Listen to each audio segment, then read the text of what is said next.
दोस्तों, आप लोगों ने हमेशा ये कहावत सुनी होगी कि प्यार अंधा होता है। लेकिन दोस्तों, प्यार अंधे के साथ साथ अगर मैं आप लोगों से कहूँ तो बहरा भी होता है। क्योंकि आज की इस कहानी के अंदर एक लड़की अपनी मोहब्बत में, अपने प्यार में कुछ इस कदर अंधी और बहरी हो जाती है कि जब तक वो इन सिचुएशन से बाहर निकल पाती, जब तक बहुत ज़्यादा देर हो जाती है। यकीनन दोस्तों, जब आप लोग इस पूरी कहानी को सुनेंगे तो आप लोग अपने कानों पर हाथ रखेंगे। तो ये पूरी कहानी मैं आप लोगों को सिलसिलेवार तरीके से सुनाऊंगा, लेकिन आप लोगों से रिक्वेस्ट है कि चैनल अभी नया है तो इस नए चैनल को उठाने में आप लोगों का सहयोग की बहुत ज़्यादा ज़रूरत है। तो आप लोग जो भी कभी भी पहली बार इस चैनल पे आए तो बिना सब्सक्राइब और लाइक और कमेंट्स किए यहाँ से ना जाए, क्योंकि मैं यहाँ पर आप लोगों के लिए क्राइम डॉक्यूमेंट्रीज लेके आता रहता हूँ। तो फिर चलते हैं, सीधा सीधा इस कहानी का रुख करते हैं। बात करूँ अगर मैं आज की इस कहानी की, तो आज की इस कहानी की शुरुआत होती है उत्तर प्रदेश के अलीगढ़ से। और इसी अलीगढ़ के अंदर एक थाना लगता है, गंगीरी थाना। और इसी थाने के अंतर्गत एक गांव आता है, नगला हिमांचल। ये जो नगला हिमांचल गांव है, इसी गांव के अंदर एक व्यक्ति रहा करता है। इसका नाम ऋषि कुमार है। ऋषि कुमार, जिसकी उम्र लगभग 26 साल के आसपास है। पेशे से ऋषि कुमार एक ड्राइवर है। अब से 2 साल पहले ऋषि कुमार की शादी भी होती है। और शादी जिस लड़की से होती है उसका नाम ललिता होता है। ललिता की उम्र लगभग 24 साल के आसपास है। लेकिन ललिता जो थी वो देखने में बेहद ही खूबसूरत थी। और ऋषि कुमार की शादी जब ललिता के साथ में होती है और जब वो उसके घर आती है दुल्हन बनकर, तो ऋषि कुमार भी बहुत ज़्यादा खुश हो जाता है, क्योंकि उसने खूबसूरत दुल्हन भी पाई थी। लिहाजा उसके बाद में ये अपनी पत्नी के साथ में अच्छे तरीके से रहना शुरू करता है। धीरे धीरे वक्त भी गुजरता है और उसके बाद में एक तारीख आती है 17 जून साल 2025। और इसी 17 जून साल 2025 को जो ऋषि कुमार था अपनी पत्नी ललिता से कहता है, शाम के 7 बजे का खाना उसने खा लिया था। उसके बाद में कहता है कि वो जा रहा है गांव में, थोड़ी देर घूम के आ जाएगा। लिहाजा उसके बाद में जो ऋषि कुमार होता है ये घूमने वगैरह के लिए चला जाता है। अब काफ़ी ज़्यादा समय हो जाता है, ऋषि कुमार लौट कर आता नहीं है। अब जब ऋषि कुमार लौट कर नहीं आता है तो पत्नी को भी चिंता होती है। पत्नी बाकी के घर वालों को बताती है, घर वालों को भी चिंता होती है। लेकिन यहाँ पर परेशानी वाली बात यह थी कि जो ऋषि कुमार होता है वो अपना मोबाइल फ़ोन घर छोड़ के ही चला जाता है। अब परिवार वाले मोबाइल फ़ोन पे भी कांटेक्ट नहीं कर सकते। लिहाजा उसके बाद में परिवार वाले जो होते हैं अब ऋषि को इधर उधर ढूंढना शुरू करते हैं। धीरे धीरे वक्त गुजरता है। वक्त गुजरने के साथ में अब पूरे गाँव के अंदर ये खबर आग की तरह फैल चुकी थी कि जो ऋषि है ये अपने घर से लापता हो चुका है। लिहाजा उसके बाद में जो ऋषि के जानने वाले लोग थे वो लोग भी ऋषि को इधर उधर ढूंढने की कोशिश करते हैं। और इसी कश्मकश में ये जो पूरी रात थी 17 जून साल 2025 की, ये पूरी रात ऐसे ही गुजर जाती है। जब ये पूरी रात ऐसे ही गुजर जाती है, परिवार वाले परेशान हैं, हताश हैं, कहाँ जाएं, किससे मदद मांगे, कुछ समझ नहीं आ रहा है। अगर मोबाइल फ़ोन उसके पास होता तो मोबाइल फ़ोन पे ही कांटेक्ट कर लेते। लिहाजा अगले दिन जैसे ही सुबह होती है 18 जून साल 2025 को, तो जो गांव में कुछ लोग होते हैं वो सुबह सुबह अपने खेतों पर जाने के लिए निकलते हैं। अब जैसे ही ये लोग खेतों की तरफ जा रहे थे तो इन्हें खेत के अंदर एक व्यक्ति का औंधे मुंह शव पड़ा हुआ दिखाई पड़ता है। लिहाजा ये जो लोग होते हैं उस शव के नज़दीक जाते हैं और जैसे ही उसको सीधा करने की कोशिश करते हैं, देखते ही शिनाख्त कर लेते हैं ये डेड बॉडी किसी और की नहीं बल्कि ऋषि की ही थी। अब उसके बाद में कोई व्यक्ति जो होता है वो सीधा सीधा जो गंगीरी थाना है उस थाने में भी फ़ोन कर देता है। थोड़ी ही देर के बाद में जो पुलिस होती है वो भी घटनास्थल पर पहुंच जाती है और अब तक परिवार वालों को भी इस बात की सूचना मिल चुकी थी।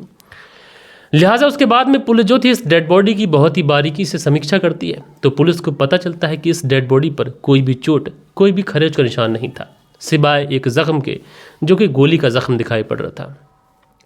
यानी बात साफ थी कि किसी ने बहुत ही नज़दीक से सटा कर गोली मारी है। लिहाजा उसके बाद में पुलिस जो थी इस डेड बॉडी को अपनी कस्टडी में लेती है और सीधा सीधा पोस्टमार्टम के लिए भेज देती है। अब डेड बॉडी को पोस्टमार्टम के लिए भेजा तो जा चुका था, लेकिन पुलिस के लिए मुश्किल ये थी कि आखिरकार कत्ल किसने किया है। अब पुलिस सोचती है कि अगर हम मोटिव तक पहुंच जाएंगे तो उसके बाद में कातिल जो है पुलिस की गिरफ्त से ज़्यादा दूर नहीं जाएगा। इसलिए पुलिस जो थी मोटिव को पता लगाने के लिए अब ऋषि की फैमिली वालों से पूछताछ करती है। सबसे पहले पूछताछ की जाती है तुम्हारी किसी से कोई दुश्मनी, कोई रंजिश, या फिर किसी से कोई लड़ाई झगड़ा, या फिर किसी के ऊपर कोई शक, कोई पैसों का लेन देन। तो ऋषि के फैमिली वाले होते हैं, कहते हैं साहब हम तो बहुत ज़्यादा सीधे साधे लोग हैं, ना हमारा किसी से कोई झगड़ा है, ना कोई लड़ाई है, ना कोई लेन देन है, हमें किसी के ऊपर कोई शक नहीं है। लिहाजा उसके बाद में पुलिस वाले, चूंकि डेड बॉडी को तो पोस्टमार्टम के लिए भेजा ही जा चुका था, परिवार वाले भी कोई ठीक ठाक बात बता नहीं पा रहे थे, इसलिए पुलिस वाले जो थे इस गांव के अंदर अलग अलग लोगों से पूछताछ करते हैं। अब अलग अलग लोगों से जब पूछताछ की जाती है तो एक व्यक्ति ऐसा होता है जो पुलिस को बताता है कि साहब कत्ल किसने किया है इस बारे में तो मुझे नहीं पता, लेकिन ऋषि कल रात को अपने चचेरे भाई नरेश के साथ बाहर जा रहा था, इतना मैंने देखा है। अब जैसे ही पुलिस को ये मोटिव मिलता है पुलिस तुरंत नरेश से पूछताछ करती है। अब नरेश से जब इस पूरे मामले के अंदर पूछताछ की जाती है तो जो नरेश होता है ये पुलिस से कहता है कि कल रात जो ऋषि भैया थे ये मेरे साथ ही घर से बाहर गए थे, लेकिन उसके बाद मैं घर लौट आया था, मुझे कोई काम था, और उसके बाद भैया किसके साथ कहाँ चले गए इसके बारे में मुझे कोई जानकारी नहीं। लिहाजा पुलिस भी जो नरेश था उसको छोड़ देती है और इस पूरे गांव के अंदर अपनी मुखबिर एक्टिव करती है। 2 से 4 घंटे के बाद ही एक मुखबिर जो होता है पुलिस थाने पहुंचता है, और पुलिस थाने पहुंचने के बाद में कहता है कि साहब जो नरेश है जो कल शाम अपने भाई ऋषि के साथ में जाता हुआ दिखाई पड़ रहा था, उसी ऋषि की पत्नी के साथ में यानी ललिता के साथ में नरेश के नाजायज़ ताल्लुकात हैं। अब जैसे ही ये सारी चीज़ें पुलिस को पता चलती है तो उसके बाद में पुलिस जो होती है अब नरेश को उठा लेती है। नरेश को उठाने के बाद में सख्ती से पूछताछ करती है। अब नरेश भी पुलिस के सामने ज़्यादा इधर उधर की कोई बात नहीं करता है, बल्कि वो अपना जुर्म कबूल करता है, और जुर्म कबूल करने के बाद में कहता है कि हाँ ऋषि भैया का कत्ल मैंने ही किया है। जैसे ही ये बात नरेश पुलिस को बताता है पुलिस सन्न रह जाती है। उसके बाद में इस नरेश से कत्ल करने के पीछे की वजह पूछी जाती है। तो जो नरेश होता है जो कहानी सुनाता है उस कहानी के हिसाब से इस पूरी कहानी की शुरुआत होती है लगभग 2.5 साल पहले से। दरअसल 2.5 साल पहले की बात है। जो नरेश होता है घूमता हुआ अपने पड़ोस के गांव में जाता है और उसी पड़ोस के गांव में उसकी मुलाकात होती है ललिता के साथ में। ललिता जो कि देखने में बेहद ही खूबसूरत थी, पहली नज़र में ही नरेश को पसंद आ जाती है। अब नरेश और ललिता दोनों एक दूसरे से मोहब्बत करने लगते हैं। धीरे धीरे वक्त गुजरने लगता है और इनकी मोहब्बत कुछ इस कदर चरम पे चढ़ती है कि ये दोनों एक दूसरे से शादी करने का फैसला लेते हैं। ना कि ये दोनों एक दूसरे से शादी करने का फैसला करते हैं, बल्कि एक दूसरे के साथ में वक्त भी गुजारते हैं। लेकिन धीरे धीरे जब वक्त गुजरता है, चूँकि दोनों के फैमिली वालों को इस रिश्ते के बारे में कोई भी जानकारी नहीं थी, लिहाजा ललिता के जो परिवार वाले होते हैं वो ललिता के लिए रिश्ता देखना शुरू कर देते हैं।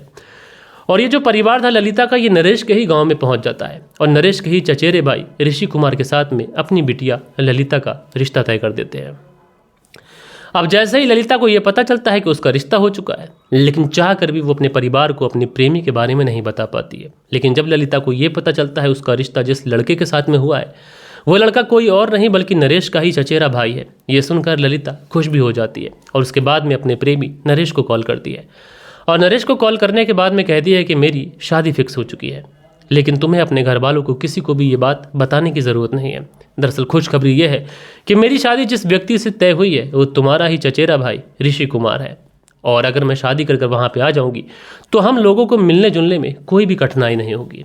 जो नरेश होता है ललिता की बात सुनकर ये भी खुश हो जाता है।